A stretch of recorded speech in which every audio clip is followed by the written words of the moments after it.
اعوذ باللہ من الشیطان الرجیم بسم اللہ الرحمن الرحیم السلام علیکم ورحمۃ اللہ وبرکاتہ۔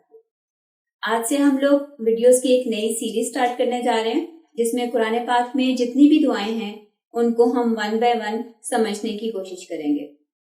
اور آج کے اس ویڈیو میں سب سے پہلی سورت سورہ فاتحہ کی دعا میں آپ لوگوں سے شیئر کروں گی، اور یہ دعا اتنی اہم اور اتنی ضروری ہے کہ اس کی اہمیت کا اندازہ اس بات سے کیا جا سکتا ہے کہ ہم دن میں جتنی بھی نمازیں ہم پر فرض ہیں، ہر نماز کی ہر رکعت میں ہم یہ دعا اللہ تعالیٰ سے مانگتے ہیں۔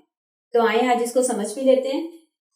اہدنا الصراط المستقیم، اس میں یہ جو پہلا لفظ ہے نا اہدنا، یہ بیسیکلی دو چیزوں سے مل کر بنا ہے، یعنی پہلا پارٹ ہے اس کا اہدے اور دوسرا ہے نا۔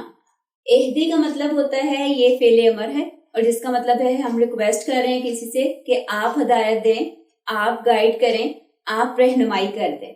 کس کی؟ نا ہماری، یعنی آپ ہمیں گائیڈ کر دیں، آپ ہمیں ہدایت دیں، یہ اس لفظ کا معنی ہے۔ اور کس چیز کی ہدایت دیں؟ الصراط المستقیم۔ صراط کا لفظ جو ہے عربی میں یہ راستے کے لیے آتا ہے، اور جب اس کے ساتھ الف لام آ جائے گا اس کے شروع میں تو خاص راستہ، یعنی وہ خاص راستہ جو ہمیں اللہ کی طرف لے کے جاتا ہے، وہ راستہ جس پر چل کر ہم جنت پہ جائیں گے۔ تو الصراط خاص راستہ، اور اب اس کی آگے صفت آ رہی ہے المستقیم۔ مستقیم یعنی سیدھا، جیسے ہم اردو میں لفظ استعمال کرتے ہیں نا خط مستقیم، سیدھا ایک خط کھینچے، تو مستقیم کا لفظ بیسیکلی بنا ہے کاما یقینوں سے، جس کا مطلب ہوتا ہے کھڑے ہونا۔